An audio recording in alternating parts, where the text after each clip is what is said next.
So today we're going to go over two different main topics. We're going to talk about really a lot of things that have to do with my life as an African wildlife photographer.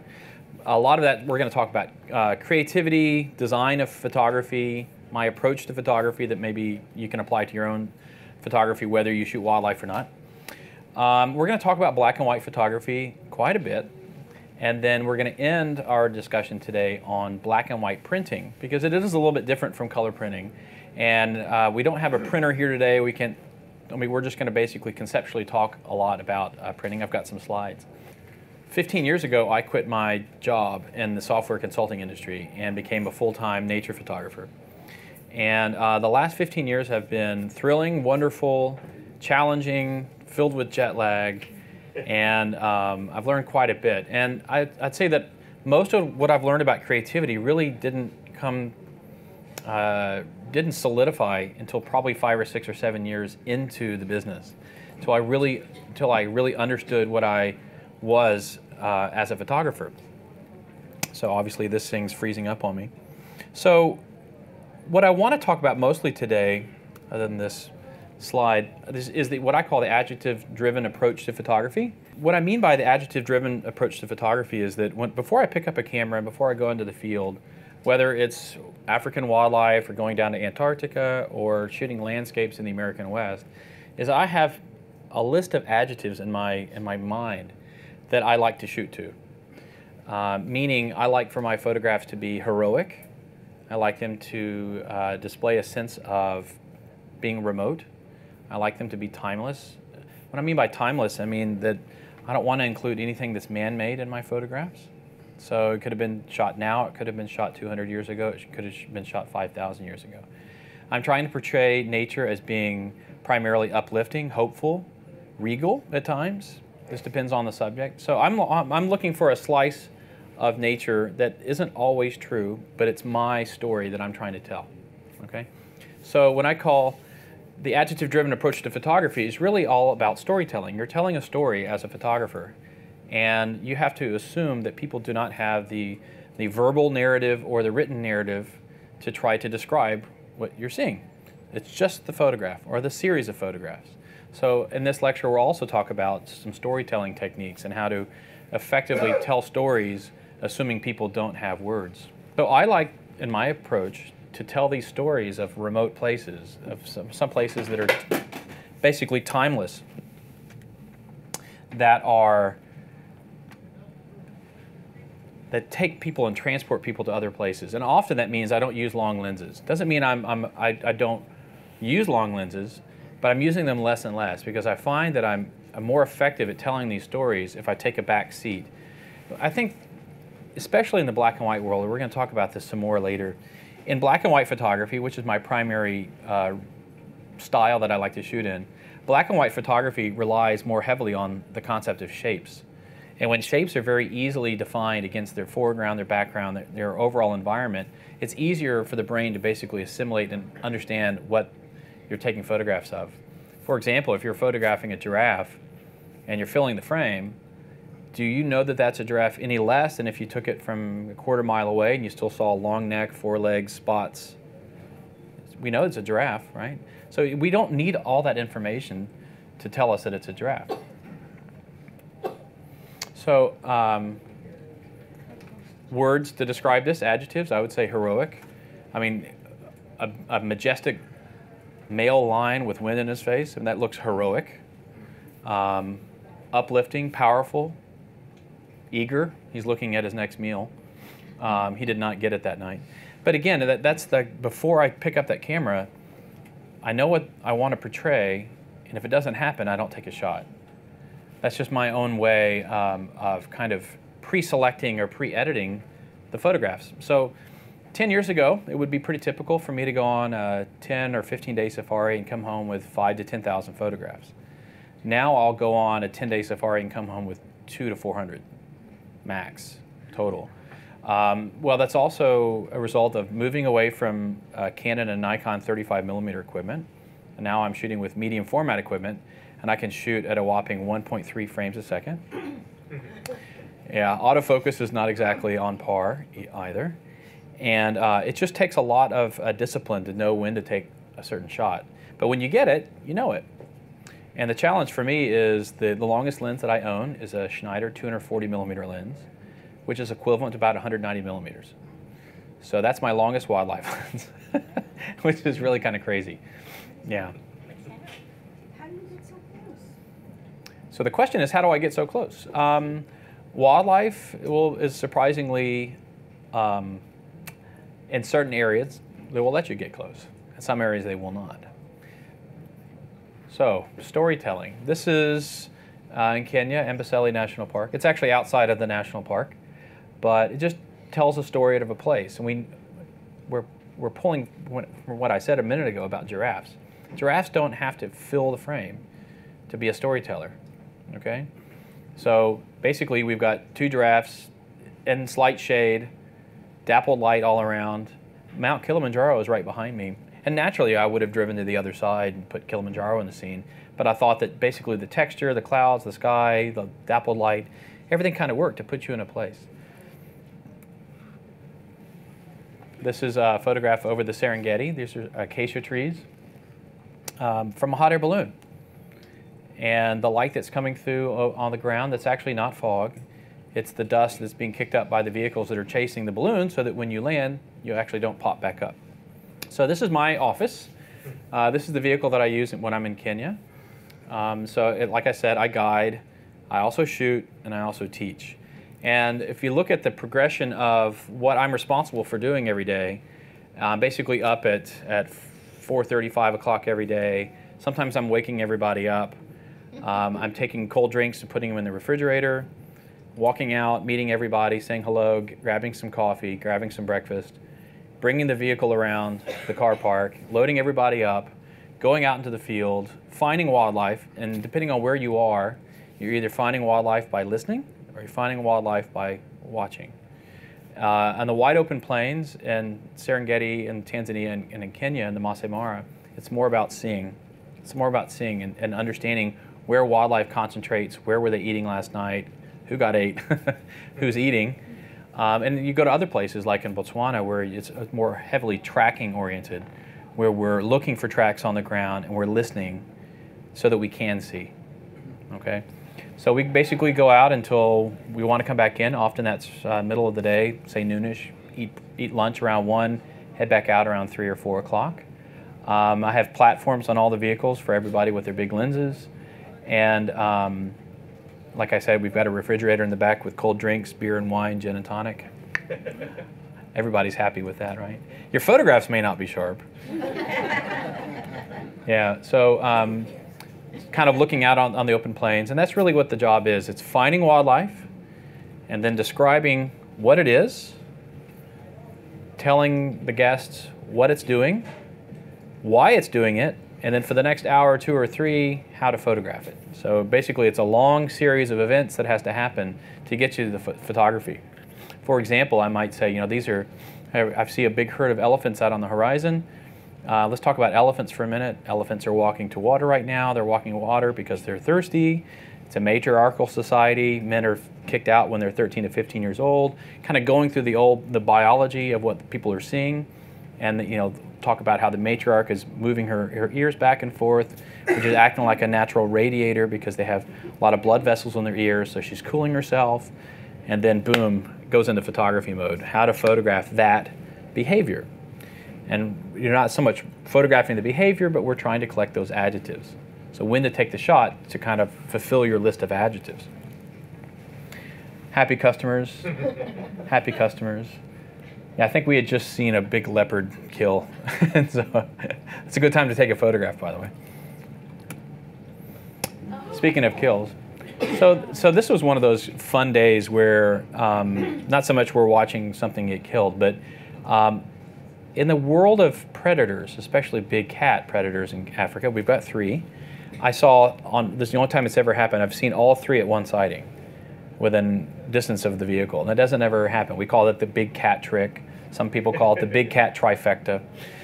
Basically, we watched this lion steal a kill from a cheetah, and then the lion stopped and looked right behind my vehicle and noticed a leopard in the tree. So we had, around the vehicle, we had 3 different cats. That was kind of fun. It's a good day. So again, this is what I shoot with. I shoot with phase 1. And this one happens to be my lens with a 2x teleconverter. So now I'm getting out to about 400 millimeters equivalent, about 380 to be specific. But there's no autofocus when I do that. It's all manual. And it's f9, so I don't really do it that often. But it's very requires a lot of discipline to be able to go out into the field and not shoot everything you see. But I have this luxury of saying, you know what, I'll be back in 2 months. It's okay. I have that luxury, and most people do not. So here's a group. This was a couple months ago in Botswana, a place called Vumbura Plains. And so I lead trips for photographers, but also for non-photographers who want to learn how to get into photography. So I lead a lot of private safaris that are not on my website. And those are a lot of fun because everybody knows each other, and it takes away a lot of the mystery of, you know, trying to get everybody to know each other and how does the group dynamics work. And I can focus just on teaching photography. So in those instances, I'll often arrange for some mass rental of camera gear out of South Africa. We'll get 10 cameras, 20 lenses, all packaged up, put into Pelican cases, and shipped up to Botswana. So the minute we arrive, it's all there. We also fly around in helicopters. So not all photography that I do is taken from a Land Rover. It could be from a helicopter, like we saw earlier. It could be from a hot air balloon, like that. It could be from a boat. There are places that are very, very rich in wildlife, both mammals as well as birds, that can be photographed from boats. Here we've got some elephants coming down to drink one afternoon. And sometimes it's just walking. The challenge with walking, though, is that we need to keep our guests away from predators, right? Got to keep you safe. And basically, we have, in the world of guiding, we have 3 different circles around all animals. And understand that all organisms on the planet are predetermined to do 3 things at all times. That's find food, stay safe, and propagate. All species, all organisms. And in order to do those 3 things, they have 3 circles around them. The first circle, which is the farthest away from them, they call the circle of information. That basically means a moment in where one animal knows that there's something else visible or around. We may be that other animal. Okay, that's when they're trying to assess information. The next circle, which gets closer, is basically the circle of safety. And they're trying to determine, as something gets closer to them, are they unsafe? Or are they safe? Do they need to move away so the circle gets bigger again? And the last circle is the circle of danger, which means you enter that and there is no fight or flight response. It's all fight. Okay, so our goal in the wildlife world is always to stay at the third circle and not go inside the second circle. Because second circle, we alter animals' behaviors, and that's really not fun. Because they basically either walk away or they show threat. None of those are good for photography. So when it comes to walking, we have to walk in areas where circles are smaller, where we can actually see things, or with people that are interested in seeing the small things. Birds, insects, trees, bushes, plants, shrubs, grass. I'm a grass dork, I have to admit. So I have a studio back in Houston where when I come back from my trips, I process photographs, help my customers process their photographs and help them with their own prints. And they'll often fly down to Houston and we will work on their photography for 2 to 3 days and they go home with a ton of prints. So it's all about printing for me. I kind of believe that if you take a bunch of photographs and they still live on SmugMug or your iPhone or whatever, you're not done yet. Your last step really needs to be get it printed. On the wall, in a book, whatever it takes.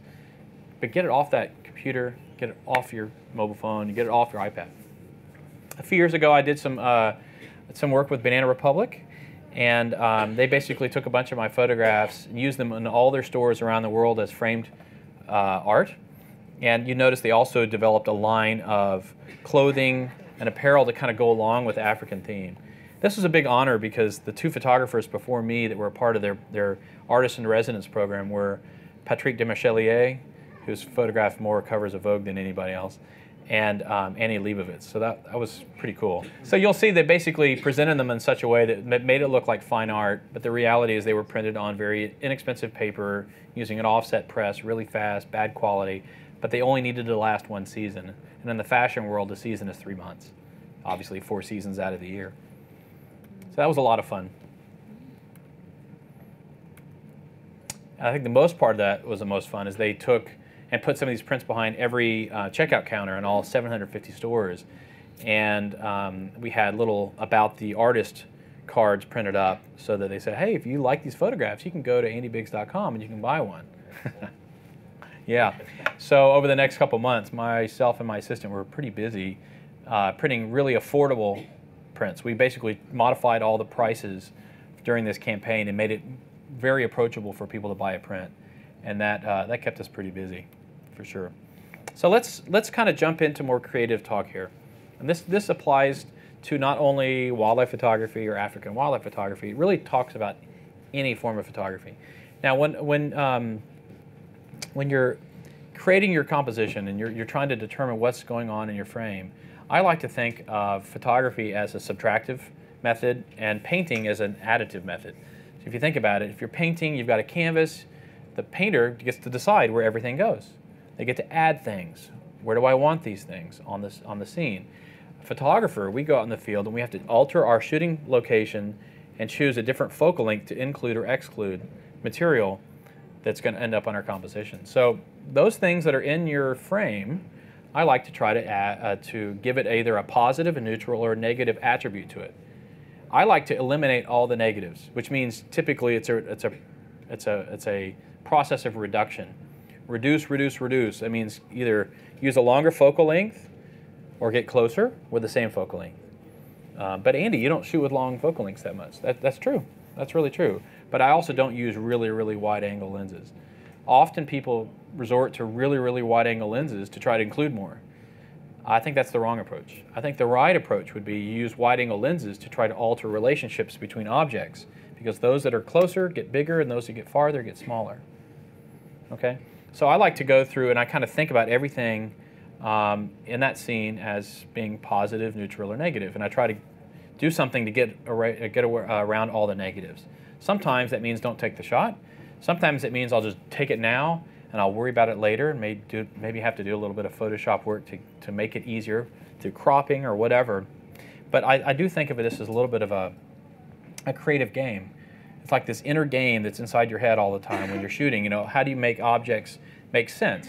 And I like to use the adage that your composition is like a stage. You go into a play or a musical, and on that stage you've got actors and actresses. You've got props, and all those actors and actresses react with each other in some way that creates or removes tension.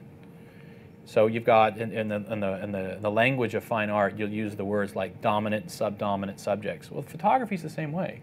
Even if you're out in the field photographing a tree, that's still a subject. It's a stage, and it's got lighting. It's up to you to figure out the relationship between those objects by moving around. Okay, so that's kind of the way I think of it. So example here, this is my stage. I've got a bunch of giraffes with a very simple background because their necks are sticking above the ground. A lot of flamingos in the background, and just a little hint of a sky. Just one little tiny cloud up in the distance. That's kind of my way of trying to tell a story. This shot was taken, I don't know, 2004, 2003 with maybe an 8 megapixel camera. I can't print this thing, but it's fun to kind of look at them and think, well, I can make a print about that big. And there's something to be said for tiny prints. Every photograph doesn't have to be made at 30 by 40 inches. That's a really absurdly large print for most walls. You know, you can pull that off in commercial settings, but you can't pull that off at home. So that's another lesson, is that the way that I design my photographs when I'm taking them, I'm intending them to be printed big for 2 reasons. Number one, the economic value to me is greater, i.e. I can sell them for a lot more. But they also don't work well in really small prints often. They really don't work well. They need breathing room. I would say the best size print on the small size for me would probably be 16 by 24 inch prints, which those are rather large. But that's just the way that I think about my photography in advance. This was originally taken as a vertical, crop to a square. I'm now having a lot of fun going back to old photographs and trying to compose or retake them into squares and crop them and see what I can do if I can build a portfolio just in squares. It's hard. It's really hard. A couple years ago, I had a Nikon camera, and I took the ground glass, and I basically had a company etch the top and the bottom, or excuse me, the two sides. So they were still, I could still see through it, but it was darker. And I was composing everything in square. That exercise did not drive me to alcoholism, but it came close. It was a frustrating experience, but it taught me how important composition is ahead of time. When you take the photograph, how much easier it is if you do it right the first time versus relying on cropping when you get back later on. Okay? So I don't only photograph wildlife or landscapes, I also photograph cultures. And here's a photograph of this one village that I've got a relationship with in Tanzania. And this is Karani, the chief of the village. This is his son. And just love to kind of go spend a few hours with these guys. These are the Maasai. Here's a photograph along the eastern shores of Lake Tanganyika, which is the second deepest lake, freshwater lake in the world. It's actually the second most in volume as well. Number one is Lake Baikal, just FYI. But this is where we basically go hiking with wild chimpanzees up in these mountains in here. And depending on the time of the year, you can either make your life really easy or make it really difficult. You can make it really easy by going when the food is plentiful down at the bottom, and the chimps hang out at the bottom, or you can make your life really hard when they go up to the top. And I like to go when the chimpanzees are at the bottom. It makes life a lot easier. So we're talking about composition. Let's kind of return back to this. I like this very simple, boiled down, easy to understand, easy to digest approach to black and white photographs. So whenever I remove color from a photograph, there's a lot less to stand on. It's all about the composition. It's all about the shapes. It's all about the texture. And you don't have color to basically stand in the way and kind of run interference. So my feeling about black and white is that in the color world, I believe that we all live inside of a box. And the box is what I call the box of believability. You know, how often do you look at somebody else's photographs or your own and say, that blue sky looks wrong, the hue is off, it's too bright, it's too vivid, it's too saturated, it's wrong, right? So we have to live in this world of believability. The colors have to be believable to us. But in black and white, that square, that box gets really big. I can alter and dodge and burn and do a lot of things before someone starts calling BS on it, saying, I don't believe that this is a true photograph. I don't really care if people think it's a true photograph or not. I'm not really big into replacing or taking things out of scenes, but I do a heavy amount of dodging and burning because that's just easy for me. I haven't done any on this photograph because it would be too obvious with a white background. But to me, I like that that basic shape approach to black and white. Now, if I'm shooting color, yes. The background, the question is, what is the background? It is literally a gray sky in the winter. And I just made gray white, basically overexposed. And we're going to go over a little bit of that later in the presentation. I'm going to process a raw file or try to find a file that we can quickly run through. So back to color. Color is interesting because you have color. That's a good thing. But also, you can use other elements other than shapes, textures, color. You can use movement. Movement is another thing that you can add that kind of adds this visual candy, this eye candy that gets people attracted. And sometimes you can stop the motion with a high shutter speed, or you can slow it way down and have a blurred shot. It's really up to you, but it is all about movement. It's about power. Remember, we've been talking about adjectives. The more that you can layer into a photograph with either an emotion, a behavior, an action, something, the longer that list of adjectives gets. So when I'm looking through my Lightroom catalog, I'm kind of looking and I'm thinking all these adjectives, that one is a short list, that's a short list. Ooh, that's a long list. Boom, it gets 5 stars, right? So I kind of think that the more adjectives that I can kind of create are like golden nuggets. I want to get them all. I want to hoard them. the more successful the photograph, or maybe the success is based upon someone actually looking at the photograph for more than a half a second. It gets them engaged in some way. So again, it's about the longer list, not always the specific words. This is what happened right after they ran out. This lioness came and took out one of these wildebeest. But action is another thing that does build up that list of adjectives.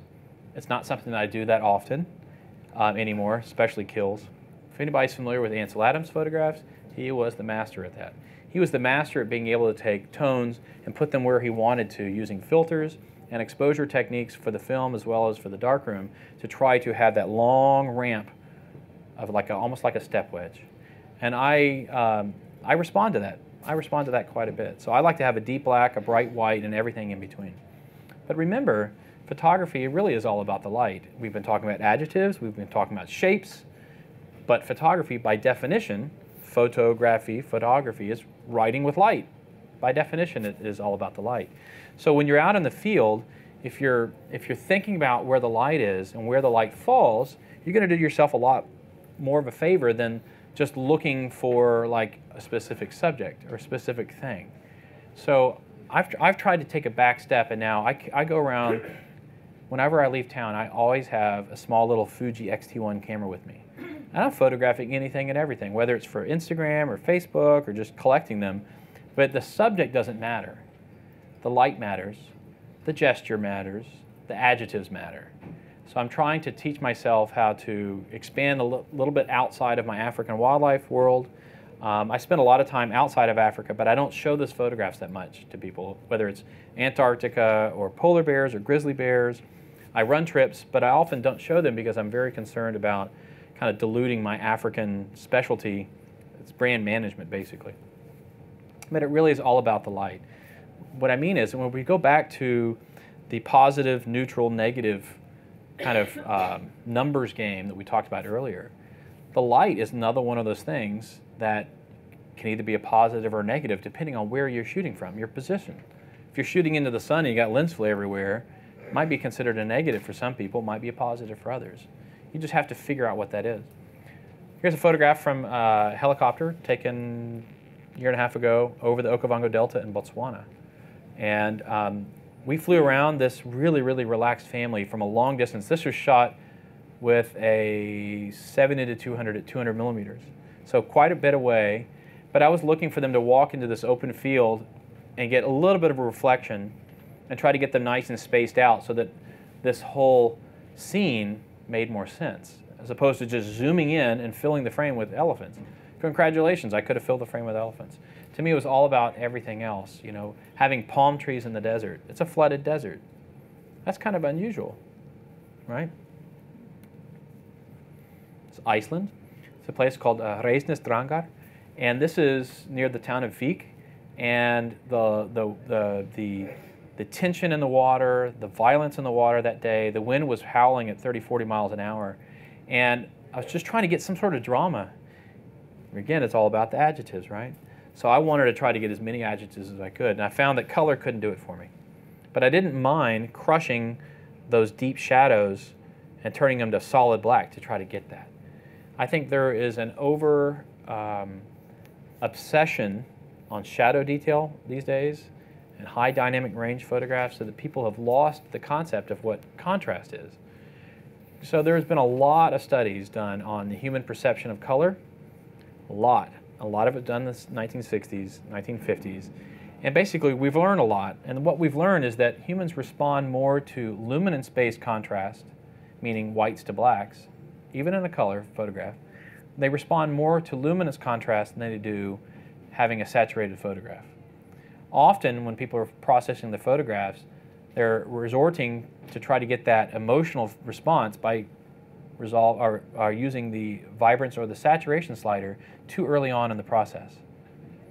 You do that, you're actually adding color, right? You're adding more color. And when you add more color, you add more problems. Your color casts get more pronounced. So I always teach in my classes to always work on luminous-based contrast. Get your whites, your blacks, everything settled before you even think about color adjustments. You do that very last, and you'll find that you basically will rarely use much vibrance or saturation in your photographs anyway, because you've got everything else laid down. Well, in the black and white world, I'm willing to totally crush shadows and turn things black. Who cares? If there's nothing important in that area, why include it? Right? Back to color. So, ironically, this is the same subject that I photographed in that black and white at the beginning of the presentation, but now I photographed him in color 2 years later. But it's the same adjectives.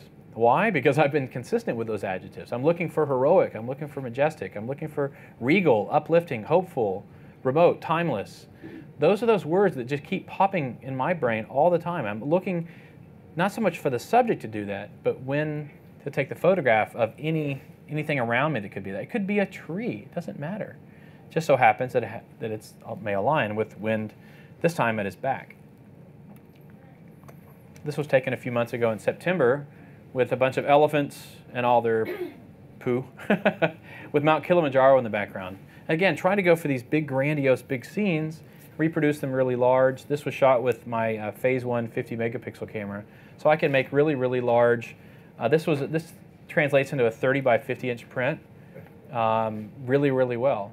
So I've placed a few of these in law firms and large walls, because by the time you take a 30 by 50, you get it framed with all the museum board around the edge and the frame. That's a rather large piece, and it's very heavy. It's very heavy. So we've been talking about storytelling. So I want to kind of give you something that a friend of mine taught me. He was a book editor for National Geographic Books. National Geographic Books is different than their magazine publication in that they take a lot of images from their stock library and they assemble them and turn them into a product or a series of products every year. Sometimes they're calendars, sometimes they're coffee table books. But he said to me, and he said, if you go out into the field and you're tasked with telling a story and giving me these files, there's 7 different categories that would make me really happy. I feel like I could get everything I needed if you filled up those 7 categories.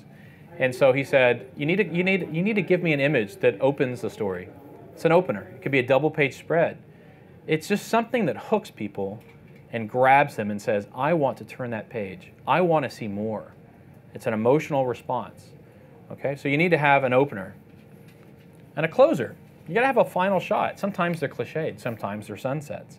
In my world, if I were to tell a story of an 8-day wildlife safari in Africa, the last photograph might be a group shot of us as we're about to get onto a bush plane to go back home, right? So it's kind of cliched, but it's another category.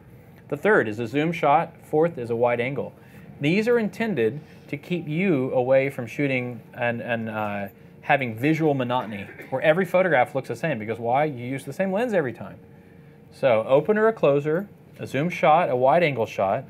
The next 3 are my favorite. Detailed shots. This could be interpreted as a macro shot, but it could also be like, in my world, I've got 8 days on safari. I take a photograph of a beer label that we just drank, right? You know, or it could be that, or it could be embers of a fire. It could be anything small. But the point is that it takes you into a world that you don't normally shoot. It gets you out of your comfort level. A portrait could be a portrait of a person. It could be a portrait of an animal. And then a special moment. This is the most fun one. This is basically, it describes a moment in time that will never be repeated, and you were there with your camera to take a photograph of it. And then, if you capture all these 7 categories, shoot them in both vertical and horizontal. Now that's 14 categories, right? But what it is, it's an exercise to teach you something you wouldn't normally do. I cannot tell you how many people come on trips with me and all they do is use the same lens, the same camera the whole time, zoomed out all the time. And they forget all the wide angle stuff, they forget the portraits, they forget the special moments, all the other things that link the story together. Okay? So this is just a little tidbit. We're going to get back into the story here. So here is a shot from Galapagos last June. And the reason why I included this was because I have this horrible affliction where I like to carry a bunch of camera gear on my back and my big backpack, and I carry all this junk, but it makes me less nimble. This photograph I took with a little tiny Sony RX100 point and shoot as we're about to get back into our Zodiacs to go back to our ship. The point is that you need to have a camera with you at all times. I don't care if it's an iPhone, an Android phone, or whatever it is, you need to have a camera with you because that's how you learn. That's how you don't miss things. You know, I find it just funny that I had all this medium format gear on this trip and I ended up taking something with a little tiny $300 point and shoot. It is what it is, right? And so this was shot with a medium format. Sorry? Can you print that? Sure I can. Yeah. How big would you? Not as big as the medium format stuff, but I've made a nice 12 by 18 out of it. Yeah. So it's all about storytelling, right? Looking for those moments when you can get those adjectives and you collect those adjectives and make that list as long as possible, as interesting as possible. Sometimes it's about color, sometimes it's about action, sometimes it's just about the convergence of everything. Shapes and color and drama, light. So this next little section I'm going to talk about my #1 passion, which are primates.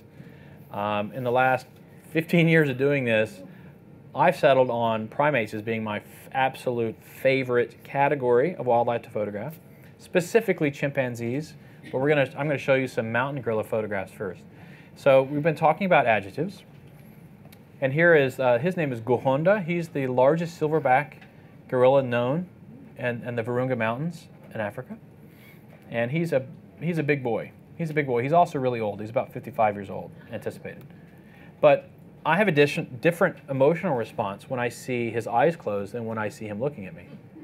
The point is that as a photographer, you're editing all the time before you take that photograph. And as you take that photograph, am I interested in this one? This could look a little more aggressive. That looks rather peaceful. So boom, your adjective list changes. So pay attention to those slight changes. Those slight changes actually mean a lot, especially in my world. This guy's sitting on the ground just kind of looking at me. These mountain gorillas will look through you. It's pretty remarkable. They're huge, they're powerful, but extraordinarily peaceful. And I find them just fascinating. And I like that there's a little bit of there's a rite of passage to seeing them, and it's called hiking freight hours. And some people don't like it, and some people love it. I love it. Because if I'm sitting in a Land Rover for a week and I'm like, yes, I'm heading up into the mountains, I can go see mountain gorillas, I can get all that activity back. Waited for him to get out into the open. He just sat there and stared at us. Just careful. And then he went to sleep. But again, it's all about finding those tender moments, or those moments for me when that adjective list gets longer, or at least more enforced. That looks really peaceful to me. Sometimes it's not about eyes. Sometimes it's about just other body parts. And here was an adult female just sticking her foot up in the air. This is a different guy looking to the side. Yeesh, Andy took a color photograph. It's really difficult in the world of color to photograph in a high ISO, very, very dappled light situation because of specular highlights. So I will keep a color photograph color if things like these highlights aren't too overly blown out. In the black and white world, suddenly you don't care. That's the beauty of black and white. It's more interpretive to me. It's more interpretive, and some of those things that don't matter, literally don't matter, but in color they somehow start to matter. Lying down to take a nap, and keep in mind with mountain gorillas, you only have 1 hour. You hike for a number of hours, you get there, then you have 1 hour, and then it's over. You got to go back. Only 1 hour of contact because it's their time. But with chimpanzees, this is Guhonda again. These are taken over successive years, by the way. This was my first time to shoot him with medium format, handheld, which is crazy. Chimpanzees, on the other hand, are a lot less peaceful. They are incredibly wired. You can quickly figure out who the soothsayers are, who's the alpha, who's the beta, who's the zeta, what their functions are in their society. It's a very complex society. They're extremely loud, they're extremely violent, they're extremely happy, they're extremely sad. Just depends on the moment and who they are. So that's a lot of fun for me as a photographer because I can find those individuals that exhibit human-like behavior and I can anthropomorphize. Say, oh, it's just like somebody I know, you know? So but what's fun is you get out into the forest early, 6:30 in the morning. You track them and find them up in the top of the trees. They come down to eat. Once they've foraged for a little while, then they hunt. They hunt monkeys, and then you'll watch them hunt monkeys, and you have to keep up with them all day long. And if you lose track of them, your day's over. It's over. So we have researchers with us. We have research permits, which you have to pay out of the nose for, but we can hike with them all day long. And with all the flight costs and every other cost we have, paying those extra fees is just it's a non-issue because you've traveled all the way and you want access to them. So sometimes it's easy to photograph one or photograph two. This is what we do. We basically follow them through the forest, and they move. They take off. And sometimes they'll turn back and look at you, and they'll run up to a fig tree, take their hands and bam, bam, bam, bam, hit it, because fig trees are hollow and it acts like a big drum through the wilderness. And it's basically we're over you, you're not over us. It's pretty amazing. And they have these human-like qualities. I love it when they're looking up. And they're looking up because why? We're back to adjectives again. Looking up tends to look more peaceful. You start to get all those adjectives like heavenly, but it also gets light in their eyes. We're not allowed to use flash photography in the forest. So we get that light coming through. So I'm always trying to find a subject where light is coming at a what I call a 3/4 angle. So light coming towards the lens but not directly into the lens, because it backlights a lot of different foliage and it looks three-dimensional. Three-dimensional is a big deal when you're trying to separate subjects from its environment. Otherwise, everything in the environment, including your subject, has the same light on it. I've got a lot of photographs of them just grabbing twigs. They just sit there and hang out. I love these feet down at the bottom. Yeah. Do anybody know what a Petzval lens is? It's a big brass lens. It's manual focus. It's old school. And I used a Petzval lens on this chimpanzee. That's why it has this very circular motion in the background to the out of focus areas. Again, anthropomorphism. It's really fun. Just watch them hang out, play. It's all about shape. So now we're back to the savannah. I don't really know what my adjectives for this one would be. But I like it when these subjects, when they have their ears forward, they look interested in their environment. They look a lot more interested than ears back and lying down and sleeping. This was shot with a medium format manual focus right on his eyeball, right before he shook and gave us the business. Getting giraffes out on the open plains. This was taken, God, I don't know, almost 10 years ago. Mala Mala, South Africa.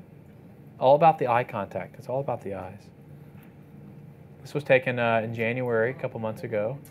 Botswana. Again, those adjectives of tenderness, the interaction, the loving.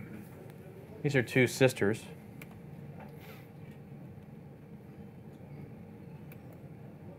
The Mara.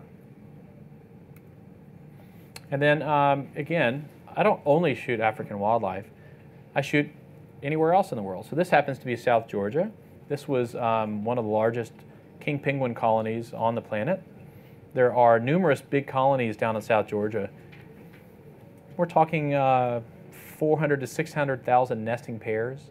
When you think of nesting pairs and how many of them have babies, you're looking at 750,000 or more individual penguins. This was probably 3:30 in the morning as sunrise was coming up. So we were talking about visual monotony. We were also talking about shapes and how shapes matter a lot to me, especially in the black and white world. Black and white, this just looks like mass chaos. We've got two groups walking in different directions. It's a matter of either using your shooting position, timing, or focal length to try to clean things up. So if I just waited a few seconds and I ended up with that. But the point is that you don't have to always include everything that's sitting in front of you. I could have 10 elephants, but it doesn't mean all 10 are interesting, right? It's up to me to try to find what's going on in there that looks interesting. So that scene to that was like 5 seconds.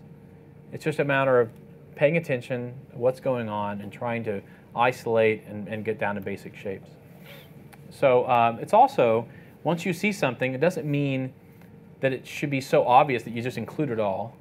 We were cruising around in a Zodiac, and it was heavily overcast, and here's some icebergs floating around the ice and sun behind it over the tip.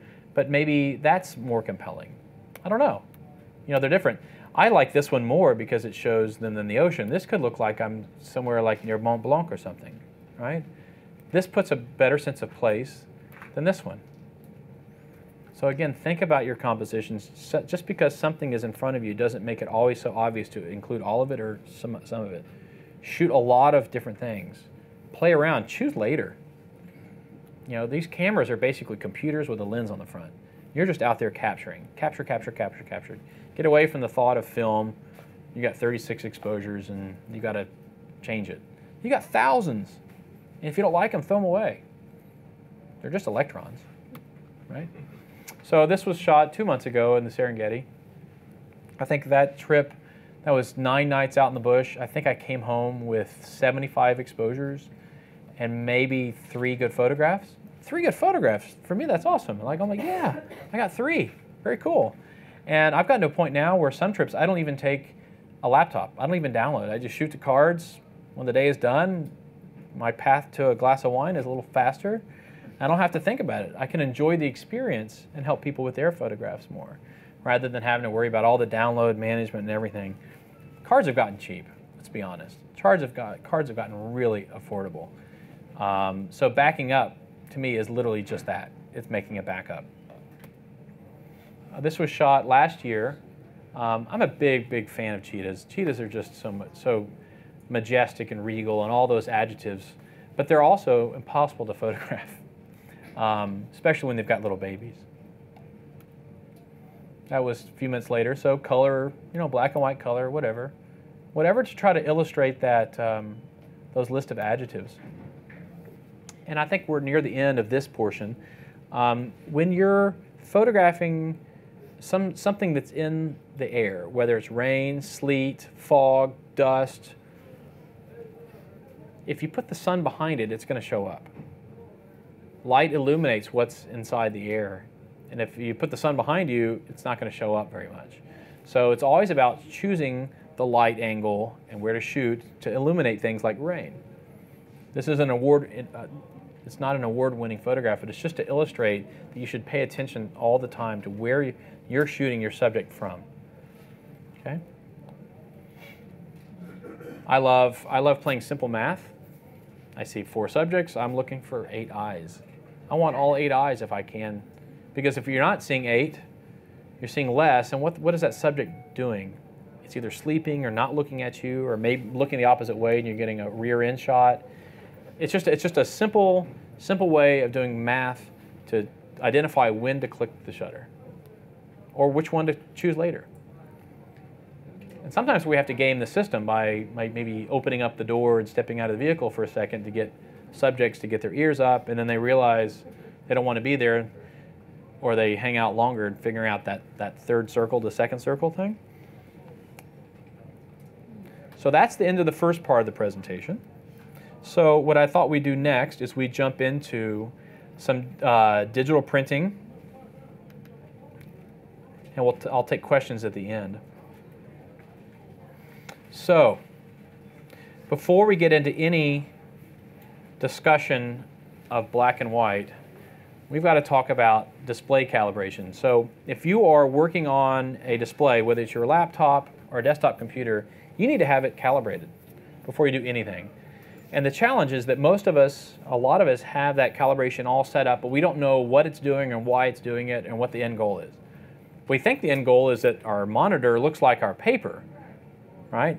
The monitor image up there looks like the printout, but it's actually a lot more intricate than that. To really boil it down, there are 2 goals. There are 2 starting points. Is that you need to have the color of white equal the color of white on a display to the paper, right? The challenge with this is that a display is a transmissive display. There's light behind it, an LCD display, and a piece of paper is dependent on reflected light. And the quality and the color of that reflected light significantly changes things, doesn't it? That's a problem. So we've got apples to oranges. That's a difficult thing. So what you need to do is have some sort of constant light source in your home to evaluate your prints with. And the second thing is your paper brightness needs to equal the brightness on your screen. The most common thing that I hear from people when they say my prints look muddy or my prints don't look like my display, it's because their display is turned up too bright and the white does not match the white of a piece of paper. So automatically, right off the bat, they're off. So the display white usually needs to be turned down to equal the brightness of a piece of paper that you print on. But Andy, I print on a bunch of different papers with different brightnesses. Ah, you're right. So now you need to find an average brightness. That's kind of a tough one. So again, this is a pretty common scenario where the display and the paper don't match, color or brightness-wise. Those are the two goals. Or else everything else is like a house of cards. Everything else falls. And all the work you do is for naught. My recommendation for a calibration and profiling system is the X-Rite i1 Pro, Display Pro. It's about, I think, around $225, and it's the best $225 you've ever spent. So how do you know your display is actually a good display? That's a really good question. You know if you take a black and white image and you basically duplicate it in Photoshop and you drag it around the screen, does it change? Does it change in brightness, or do you have color casts? You should know that, right? So you're looking for shifts in color and in brightness. But a more reliable way, a less subjective way, is to actually create a gradient in Photoshop from black to white and just look at your display. Is it neutral? And is it gradual? Does it go from black to white in very, very smooth steps? If I did it on this screen, it won't look so great because we're not calibrated here for this display.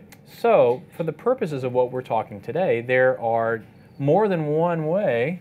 There's more than one way to print black and white. Who here prints at home with their own printer?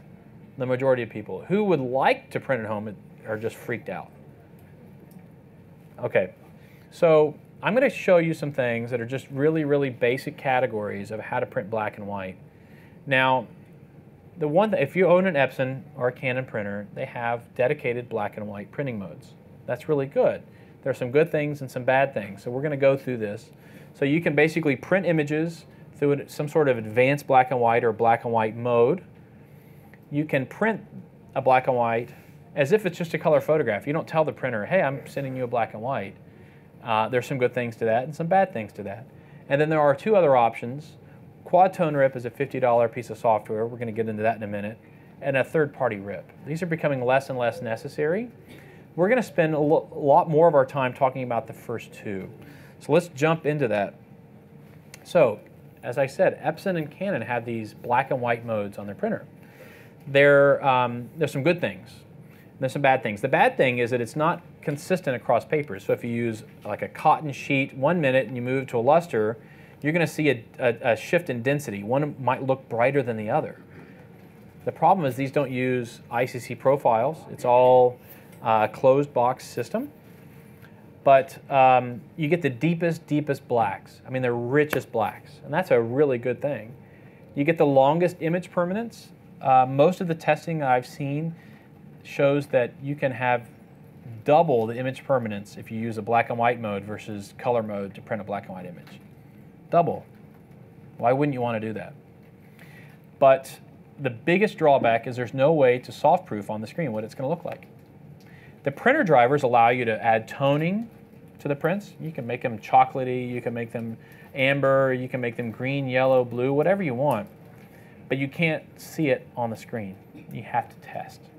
So when I do this in my studio, I'll print out a series of targets, and I'll write on the back darkest, dark, all the different settings that Epson gives me to make them lighter or darker, and I arrive at the solution that is best and most consistent across all other papers, and I put it in a drawer.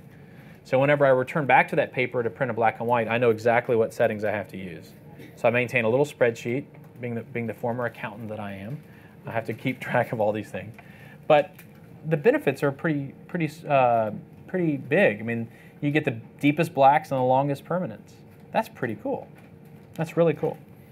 This would be what most normal people would do. Say, well, I'm not even going to bother telling the printer what I'm going to do. It's a black and white on the screen. I'm just going to print it and not tell the printer it's a black and white. You get a great result if you're using a new printer because the profiles are so good. Soft proofing, you can see all of you can tone in Lightroom, and that toning basically translates into your print. So what you see is what you get. That's really good. The most number of toning techniques. You can split tone, you can do some really crazy things. I'm just going to throw a little anecdotal story here.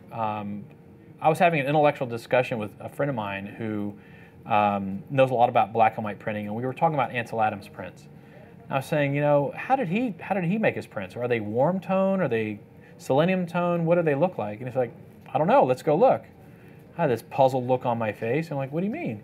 He went upstairs and he pulled an original from his wall. He owned one. We brought it back downstairs. We took it out of the frame and we sat with a densitometer and we measured, actually a spectrophotometer, and we measured all these different places. And we plotted it out in Photoshop. And what we learned is that it was actually a warm paper, had a warm white, and a selenium tone, which added kind of a bluish purplish tint to the darker areas of the print. So that was a cool shadows, warm highlights split tone. I thought that was kind of fun, right? Well, you're better suited to do that in this approach than with the black and white mode from the printer because they don't support split toning like that. So it's consistent across all the different papers. All your papers, the prints will look the same. This is great, but at the cost of less image permanence. And when I say less image permanence, this does not mean archival. So there's a use of words that you should get comfortable with. The term archival will speak more to the material itself. Image permanence describes the ink on paper. Okay? And image permanence, there are a lot of factors that contribute to having a long-lasting, permanent image. And there are some things you can control and some things you cannot. Ultraviolet light you can control, but some things you cannot control, like ozone. Ozone is a big contributor. Sometimes humidity. A lot of people put prints in they store them in their basement. Not a great place to put them. Typically higher humidity. Humidity breaks down natural fibers, which would be cotton, alpha cellulose papers, wood fiber. So less image permanence also speaks to the inks themselves. Yellow, of all the inks that are in your printer, fades the fastest. So in the advanced black and white mode, right here, the printer will not use yellow to mix colors. That's why they're getting the longest image permanence. I mean, you know, I've heard some really, really cool numbers from different organizations that do testing.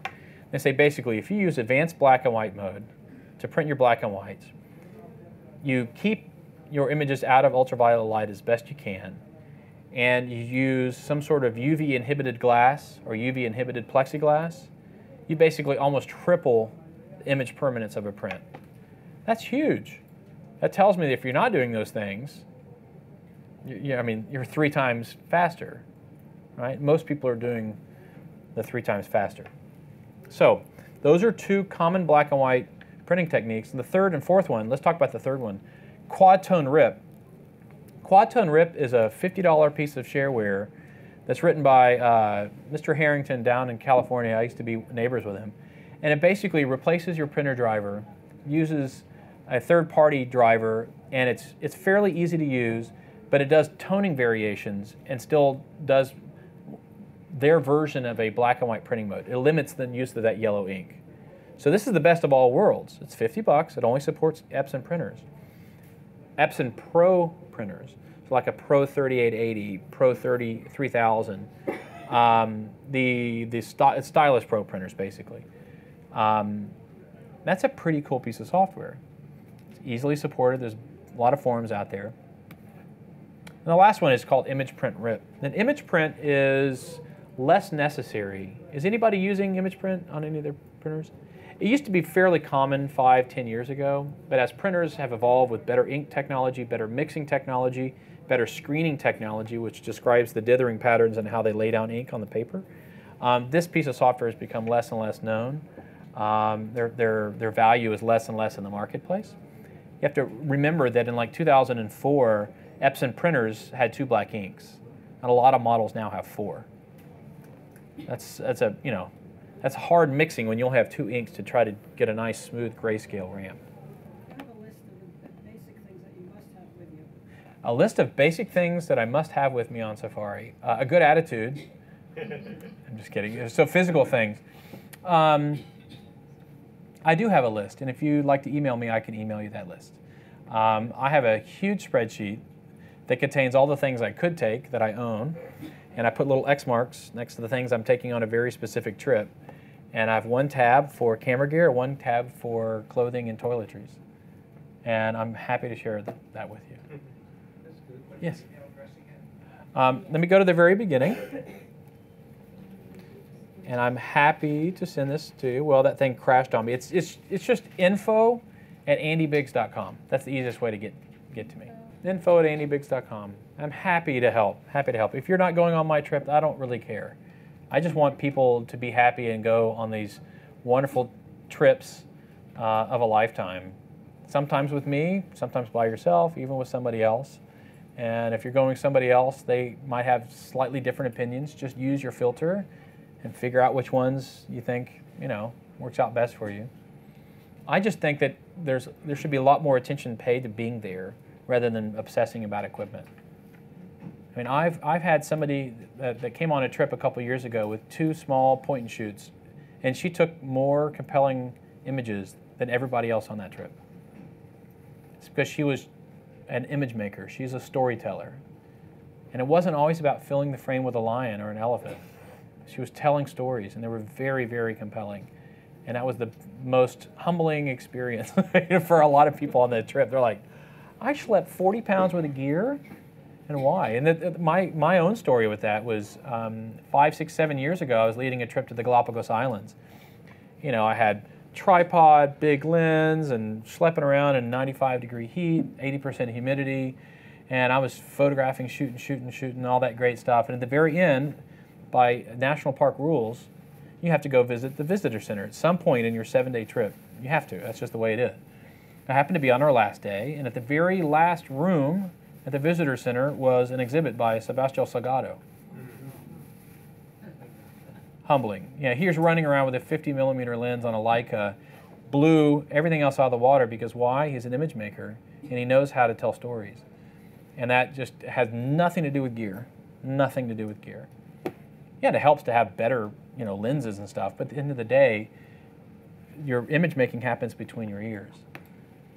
Not about how much money you spend on a lens. It says the guy with a medium format system. I know that, but yeah, it's easy to say though. No, but the point is that I think it's really it's about finding what you like to shoot and going deep on it, and think less about the gear and more about the image, the light, the composition, the texture, the shape, and all those other things that matter. Those matter a lot more. So thank you guys. I appreciate all coming out. Whether you're a hobbyist or a professional, B&H has the answers to your questions. Experience a world of technology at our New York City Superstore. Connect with us online or give us a call. Our staff of experts is happy to help.